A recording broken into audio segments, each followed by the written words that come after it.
So I'm going to try to help everybody out with these drums because I know that was an issue people were having as far as like knowing what to do. So I had loaded this drum sample here.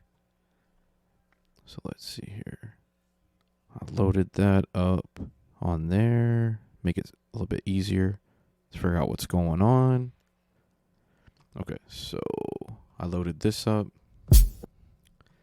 So by default, it sounds like this.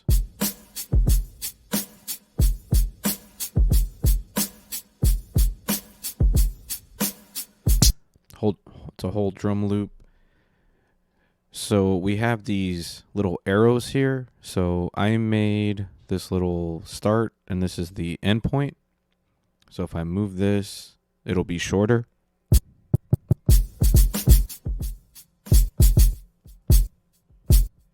I accidentally played because I actually have it in poly mode.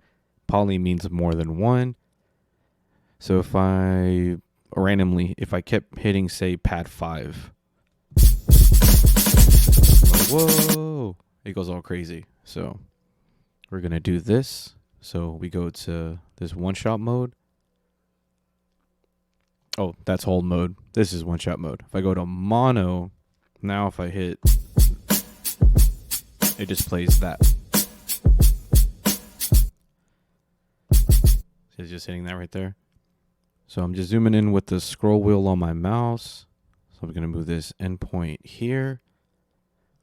And I favorited this. So if I try to delete it, it won't. For example, I'm going to make a cue here. If I hit select all and I hit the trash can, it's only going to delete these two because they're not favorited. So I have them select all. See how these stayed? And each one has these kind of controls: attack, release, reverse. Reverse just reverses the sample. Back to that. You have a tempo here. -75. It will stretch it to go that slow. Opposite. Really short. Let's go back to normal. Key shift is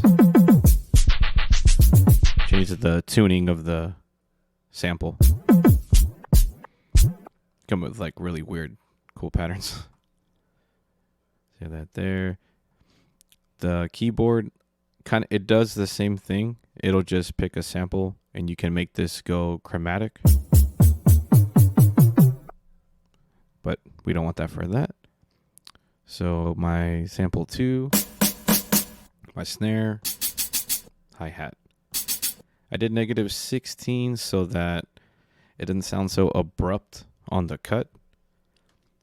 And then over here is the pattern I made for it. So if I solo that.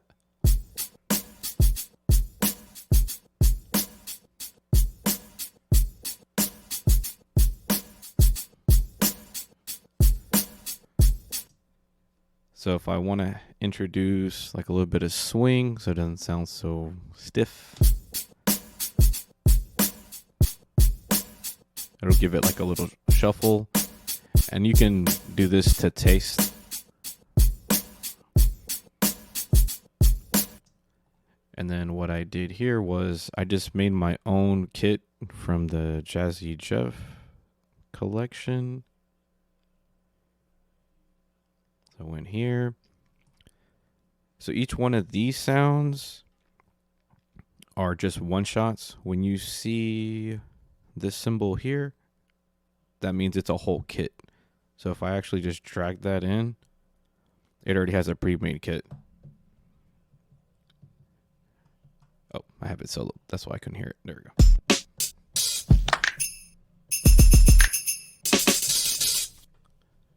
But if you don't want to do that and you really want to customize what you do, delete this here. I just went in and just started putting them in each little spot. So I got the one that I wanted. And then I added a compressor to it so I can adjust how much extra output volume and balance I have with that whole entire kit. So there's a little drop down right here. I went to compressor and you have all these choices. So I went parallel, and then I can just adjust to taste. So this is like without it. And I know I'm hitting the red, but for right now I'm just trying to get some ideas going.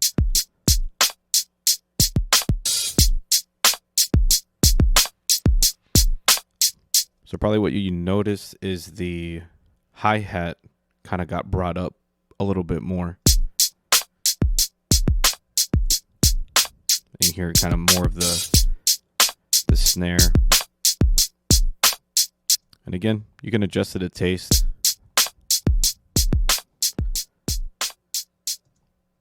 And again, you can adjust this after the fact, but it gives you an indicator now. And we also have panning. So if I want to, like, say, pan this hat a little more to the right, just turn it to the right. If I want to adjust velocity of this, I hold down Command. You'll see a velocity show up. You'll see a velocity show up, and then I just click and hold, and I just adjust how much velocity I want. This will kind of give it its own swing without having to adjust the swing on here, just because you're getting volume changes.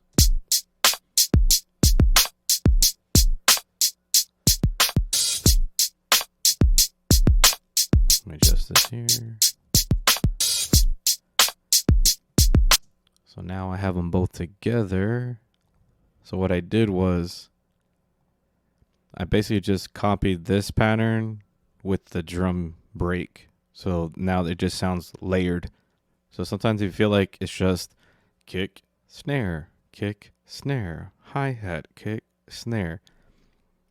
You're kind of adding just a little bit more layering so it sounds a little bit fuller. So if you're stuck on drums, sometimes you could do a drum loop and then just play your drums on top. So that's how it is together.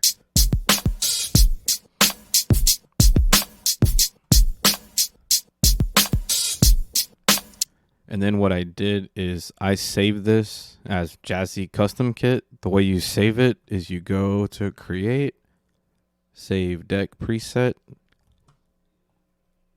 It'll then go to your Save Deck Presets, and I have it right down here. So like, say I drag it. Now I have another version of that. So now what I could do, just to stack that, is introduce the shaker and the tambourine hit with everything.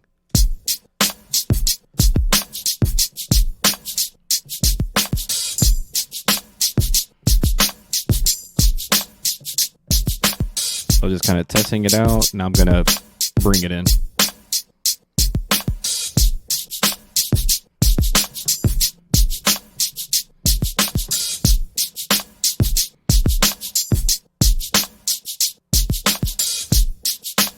So have that shaker, so I'm gonna maybe pan it a little bit. A cool little thing you could do, we're gonna automate that shaker. Click on pan. Right now we have it on left. We click on these points, and I can make it kind of go left and right in your headphones. And you have two modes. You have this plotted points mode and then the graph, or the kind of vertical bars. So whatever you prefer.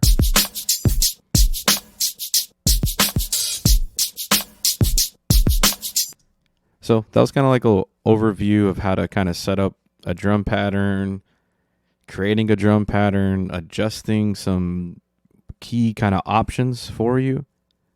So again, if you guys got any questions, feel free to hit me up. Appreciate the love on my videos. I'm trying to do all I can to help you guys out. So keep creating, have fun, peace.